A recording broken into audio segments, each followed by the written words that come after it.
നമസ്കാരം. ബൈബിളിന് പകരം ഖുറാൻ ഉയർന്നു. ഇത് കുടിയേറ്റ രാഷ്ട്രീയത്തിന്റെ വായടപ്പിക്കുന്ന ഒരു മറുപടി. പറയാൻ പോകുന്നത് കുടിയേറ്റക്കാരെ കാണുമ്പോൾ വിറങ്ങലിച്ച കയറുന്ന ട്രംപിന് ന്യൂയോർക്കിൽ നിന്ന് കിട്ടിയത് മുട്ടൻ പണി. സൊഹറാൻ മംദാനി ന്യൂയോർക്ക് സിറ്റിയുടെ മേയറായി സത്യപ്രതിജ്ഞ ചെയ്ത് അധികാരമേറ്റു. വെറും ഒരു സത്യപ്രതിജ്ഞയല്ല, അമേരിക്കയിലെ ഏറ്റവും വലിയ മെട്രോപോളിസിന്റെ ചരിത്രത്തിൽ ആദ്യമായി ഒരു മുസ്ലിം നാമം മുഴങ്ങിക്കേട്ട നിമിഷം കൂടിയായിരുന്നു അത്. ബൈബിളിന് പകരം ഖുറാൻ ഉയർത്തിപ്പിടിച്ച് മംദാനി അധികാരം ഏറ്റെടുത്തപ്പോൾ അത് കുടിയേറ്റ വിരുദ്ധ രാഷ്ട്രീയത്തിന്റെ കൂടി വിജയമായി. സൊഹ്റാൻ മംദാനിയുടെ സത്യപ്രതിജ്ഞ കേവലം ഒരു ചടങ്ങല്ല, അതൊരു വിളംബരമാണ്. വെറുപ്പിന്റെ രാഷ്ട്രീയം വിൽക്കുന്നവർക്കും മതം നോക്കി പൗരത്വം അളക്കുന്നവർക്കും ഈ ന്യൂയോർക്ക് മേയർ ഒരു വലിയ വെല്ലുവിളി തന്നെയാണ്.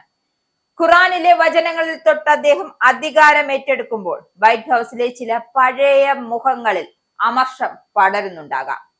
പക്ഷേ ചരിത്രം തിരുത്തി കുറിച്ചു കഴിഞ്ഞു.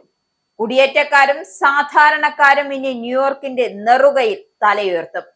ആഡംബര കൊട്ടാരങ്ങളിലല്ല, ടൈംസ് സ്ക്വയറിന്റെ താഴെയുള്ള ഉപയോഗശൂന്യമായ ഒരു സബ്വേ സ്റ്റേഷനിലാണ് മംദാനി തന്റെ സ്വകാര്യ സത്യപ്രതിജ്ഞയ്ക്കായി സ്ഥലം കണ്ടെത്തിയത്. തന്റെ മുത്തച്ഛന്റെ ഖുറാനും ന്യൂയോർക്ക് പബ്ലിക് ലൈബ്രറിയിൽ നിന്നും കടമെടുത്ത 200 വർഷം പഴക്കമുള്ള ചരിത്ര പ്രസിദ്ധമായ ഖുറാൻ പകർപ്പും അദ്ദേഹം ഇതിനായി ഉപയോഗിച്ചു. മുൻഗാമികൾ ബൈബിളിൽ കൈവച്ച് സത്യപ്രതിജ്ഞ ചെയ്ത സിറ്റി ഹാളിൽ ഇനി ഇസ്ലാമിക് ഗ്രന്ഥത്തിന്റെ തണലിൽ മംദാനി ഭരണം തുടങ്ങും. മംദാനി തിരഞ്ഞെടുത്ത ഖുറാൻ പകർപ്പിന് മറ്റൊരു വിപ്ലവ കഥ കൂടി പറയാനുണ്ട്.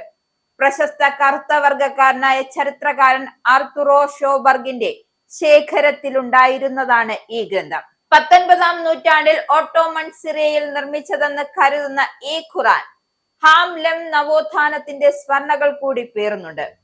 ഉൾപ്പെടുത്തലിന്റെയും പ്രാതിനിധ്യത്തിന്റെയും പൗരത്വ ബോധത്തിന്റെയും അടയാളമാണ് ലൈബ്രറി അധികൃതർ ഇതിനെ വിശേഷിപ്പിച്ചത്. അല്ലെങ്കിൽ അടയാളമായി മാത്രമാണ് ലൈബ്രറി അധികൃതർ ഇതിനെ വിശേഷിപ്പിച്ചത്.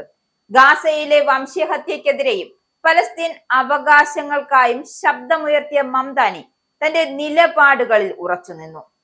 ഞാൻ ആരാണെന്നോ എന്റെ വിശ്വാസം ഞാൻ മാറ്റിമറിച്ചില്ല.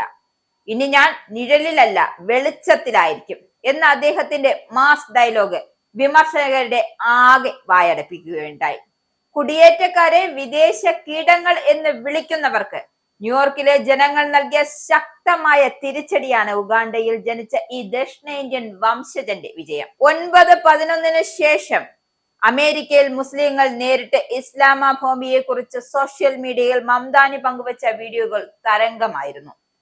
ഇന്ന് അതേ ന്യൂയോർക്കിന്റെ താക്കോൽ ഒരു മുസ്ലിം യുവാവിന്റെ കയ്യിലെത്തുമ്പോൾ അത് ജനാധിപത്യത്തിന്റെ യഥാർത്ഥ വിജയമായി കൂടി മാറുന്നു. ഇനി ഈ വിജയം കണ്ടിട്ടൊന്നും ട്രംപ് ചൊറിഞ്ഞിട്ട് ഒരു കാര്യവുമില്ല. ഇത് ജനത നൽകിയ വിജയമാണ്, ജനാധിപത്യത്തിന്റെ വിജയമാണ്.